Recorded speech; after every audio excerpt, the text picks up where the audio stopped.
Jamais un parti d'opposition n'a subi un tel acharnement sous la Ve République. Julien Audoul, commençons par vous. On entend d'autres commentaires disant c'est l'application de la loi. C'est surtout une volonté de persécuter le premier parti de France, le premier parti d'opposition, et ça commence à faire beaucoup. Et c'est tellement gros que les Français ne sont pas dupes de la manœuvre.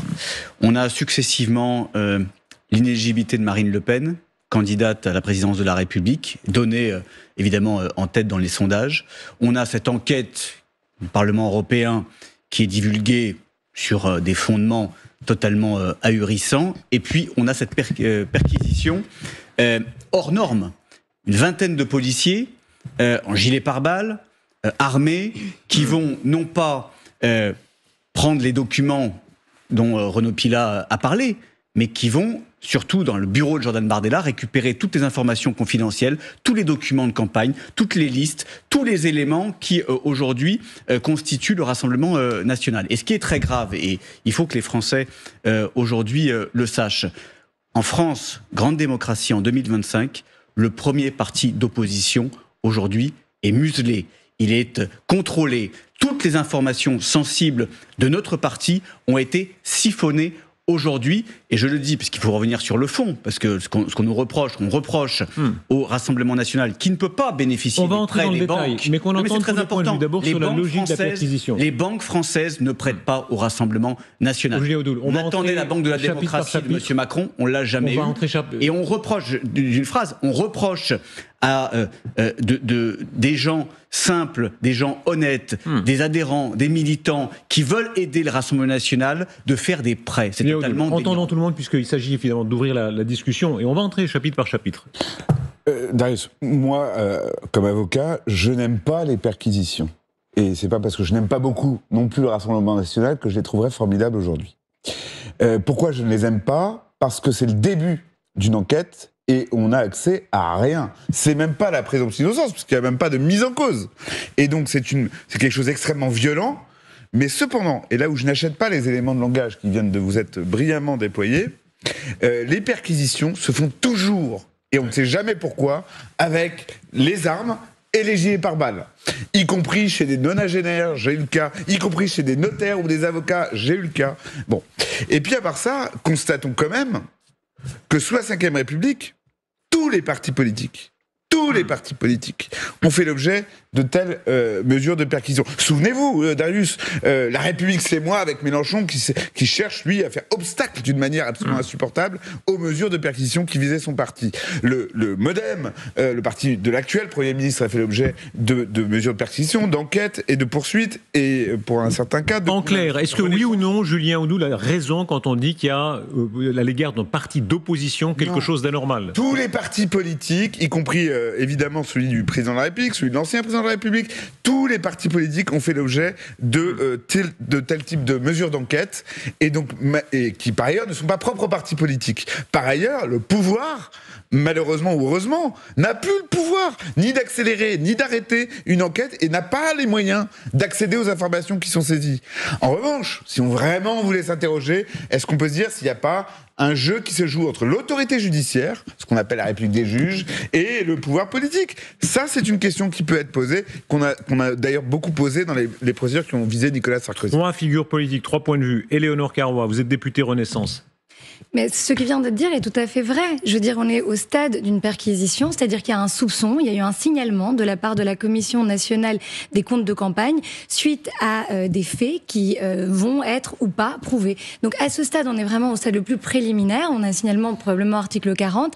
C'est ce qui s'était passé, vous avez eu raison de le rappeler, avec Jean-Luc Mélenchon en 2018. Et d'ailleurs, il avait été condamné, non pas du fait de la perquisition, mais parce qu'il avait été musclé dans ses rapports avec ceux qu'il avait perquisitionnés à l'époque. Preuve que ce type de pratique est finalement assez courant. Est-ce que c'est normal ? Et ce que je regrette, moi, c'est qu'on soit dans une stratégie de victimisation de la part du Rassemblement national, qui d'ailleurs avait appelé à manifester contre les juges. Alors même qu'il y a eu un jugement, et là pour le coup on parle plus de présomption d'innocence, même s'il y a des voies de recours qui sont exercées par Marine Le Pen, alors même qu'il y avait eu un jugement de dire finalement on ne croit pas à la justice, on ne croit pas aux juges, on veut que le peuple français décide directement. Il y a un appel, donc il y a la présomption d'innocence. La justice, elle est rendue au nom du peuple français. Et la justice a été rendue en première instance avec une voie de recours ouverte parce que Marine Le Pen a été condamnée et a été reconnue coupable d'avoir détourné 4,1 millions d'euros d'argent européen, et ça c'est quand même pas rien, pour des emplois fictifs qui concernaient son majordome, sa sœur, Julien Audoul là-dessus. Donc à un moment la donné, réponse il y a deux choses très à Madame différentes. Carrois. Il y a la condamnation et la perquisition qui finalement est une pratique assez classique. Pourquoi ça ne tient pas et pourquoi il y a acharnement? Parce que les documents dont on parle, qui font objet de ce signalement, ces documents, ils sont déjà entre les mains de la Commission nationale des comptes de campagne et du financement des partis politiques. Voilà. Qui gère et qui vérifie toutes les dépenses, tous les comptes de campagne, élection après élection, et qui épluche tout.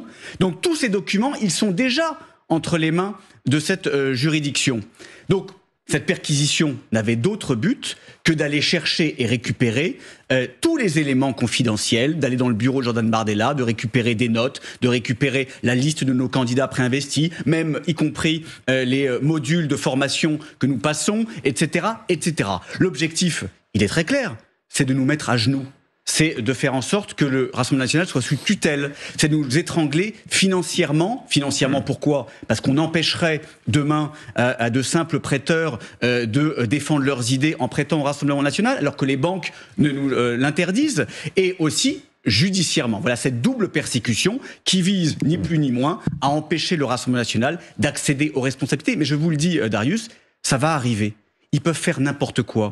Ils peuvent nous martyriser. Nous allons arriver. Julien Audoul, pardon. Marine Le Pen ou Jordan Bardella seront élus président de la République française. Voyez bien, comme on le rappelait, que d'autres ont été touchés. Dans quelques instants, on va rappeler ce que disait Éric Dupond-Moretti. Il n'est pas au RN, c'est un adversaire à vous. Et à peu près dans les mêmes termes que vous, il disait les juges vont maltraiter. Ils sont allés au chalumeau dans son bureau de ministre de la garde des Sceaux. Hier, on a eu une décision de non-lieu, mais les perquisitions, elles ont eu lieu chez Madame Buzyn. Elles ont eu lieu chez Édouard Philippe, ancien chef de gouvernement de Emmanuel Macron. Donc tout le monde est sous le joug de ces enquêtes. Et moi, si un jour on a du temps, et ça ne sera pas ici, pour reposer la question entre les autorités, l'autorité judiciaire, le ministère public et les partis politiques, il faudra le faire. Mais en attendant, le RN, c'est quoi ? C'est peut-être le premier parti politique. Bon, c'est aussi le premier parti condamné en France. Et le RN, excusez-moi, c'est faux. Mais attendez, c'est le Parti socialiste, et vous le savez très bien. Le premier parti condamné est le Parti socialiste. Le RN a été condamné les faits. Dès sa création. Vous avez combien d'années d'existence ? Une dizaine, à peine plus d'une dizaine d'années. Vous avez été condamné dès votre première campagne. L'histoire des kits de campagne, c'était déjà... Non, me dites pas non. Me dites pas non. Vous avez été condamné, et la décision est devenue définitive il y a déjà 1 an. Kit de campagne, financement illicite. Après, il y a eu le Parlement européen. Je vous cite le florilège de condamnation de membres du Parti socialiste ou du RPR et autres. On peut en parler. Moi, personnellement... Non, ça n'arrive pas à tout le monde. L'acharnement aujourd'hui qui nous frappe n'est pas celui qui frappe les partis politiques. Attendez, on va poursuivre parce qu'il y a un point fondamental.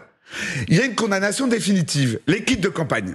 Si, quand vous êtes condamné par la justice, rendu au nom du peuple français, après une procédure, vous avez pu vous défendre, et que vous appelez ça de l'acharnement, il y a un problème. Parce que là, ça voudrait dire que vous ne reconnaissez ni les juges, ni la loi. S'il vous plaît, je ne reconnais pas l'acharnement. Et aujourd'hui, vous avez des juges qui font de la politique. Excusez-moi, mais c'est une réalité. Vous avez des juges rouges qui font de la politique, qui n'ont qu'un seul but, abattre le Rassemblement national, abattre le premier parti d'opposition et empêcher Marine Le Pen d'être élue présidente de la République. C'est tout.